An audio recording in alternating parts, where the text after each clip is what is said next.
Welcome to Tea and Transits. It's Wednesday, May 8th at 10:55 a.m. And currently, we are looking at the completion of this 2-1 transit.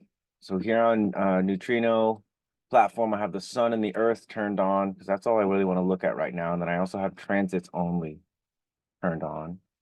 And we're going to look at gate 2 because that's the gate in the sun. We're in the 6th line of it, and we're almost complete with this cycle. Next is going to be the 43-23 connection between the ajna and the throat. But for now, we've got these 2 hanging gates, and we've been working with them and riding with the gate of direction of the self, the receptive. This line, 6th line, fixation, right? Unable or unwilling to see the whole picture. Exalted, we have Mercury exalted, less negative, though the intellect becomes absorbed in constant rationalization. Higher knowing, that is extremely narrow in its receptivity. Interesting. Detriment is the need for security that may distort awareness to its ultimate perversion. Ooh. Destructiveness, the higher self absorbed with the mundane and the need for security. So this brings up an interesting concept because part of being receptive is knowing what one genuinely needs and knowing what one wants. And sometimes the needs and wants are not always aligned. For this detriment, one of the things that I'm seeing is this kind of in the world, you see people talking about, oh, I need this from you. I need you to communicate better with me. I need you to watch your tone when you're talking to me. And they're talking about these needs as though they will die without them. And the reality is that a lot of these needs that people are expressing are just wants. They're not actual needs. Like, we need the sun not to explode. We need, there to be enough oxygen in the air, and not too much oxygen, not too little. Those are actual needs. And a lot of the times I always paint needs out as being things that, like, you have to do for yourself. You need to keep yourself healthy. You need to respect yourself.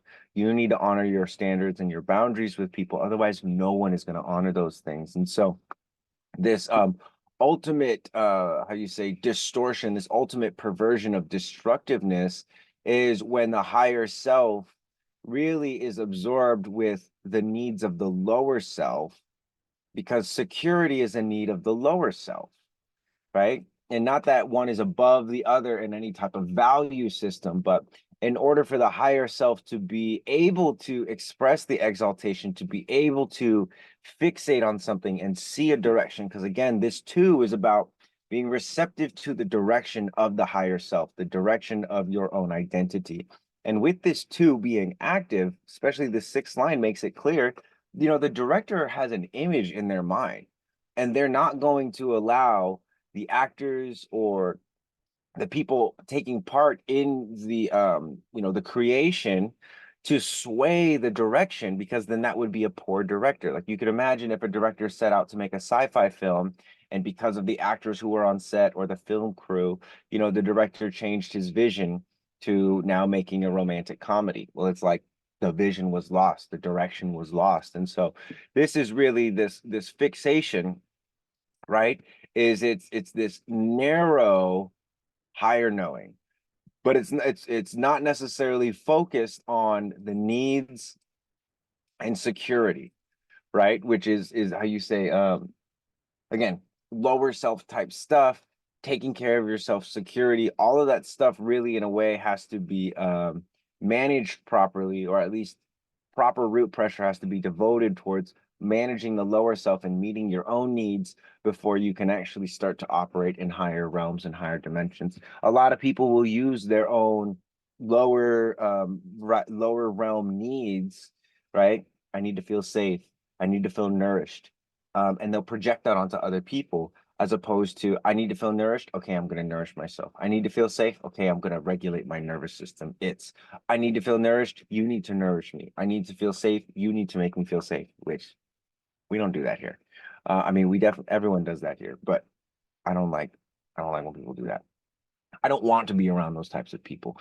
Anyway, and you guys probably don't either. But anyway, we are now going to look at the one. Before I do that, actually, I want to talk about how, this line might show up in the world. And so today, you might be noticing a little bit of how you say narrowed vision, and that narrowed vision is either going to be focused on like the prize of manifesting one's direction and one's inner knowing, or it's going to be obsessed with what everybody else thinks and whether or not everyone thinks it's cool, and whether or not it might have levels of scarcity in it, and maybe not wanting to share or not wanting to how you say uh, move forward to a degree.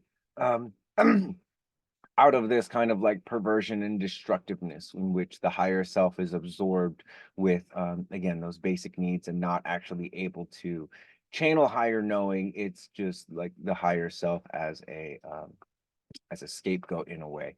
So now let's go into gate one: self-expression, the creative. Objectivity is the sixth line, and here we have just the exaltation, which is the clear assessment of creative value, clarity in creative expression, which this is obviously going to show up today as a evaluation of your creativity. Now, if you're like me and you're tracking the transits and you've been aware that, hey, there's this extra creative energy online where, this week I've been able to pick up the guitar and know or not know, oh yeah, there's something coming through or there's not something coming through. Generally speaking, it takes me 10, 15 minutes to realize, oh, there's nothing coming through, or there's definitely something coming through.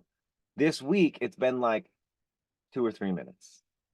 So my evaluation of my ability to channel this creativity when I have the definition is incredibly important, and so much so, more so than the actual availability of that creative identity. It's more so like recognizing when it's on and when it's off, because as someone with an undefined one, this undefined one right here, it's sometimes challenging for me to know whether or not the creative juices are flowing, right? And I might spend time attempting to be creative when really I'm just plugging myself against a wall.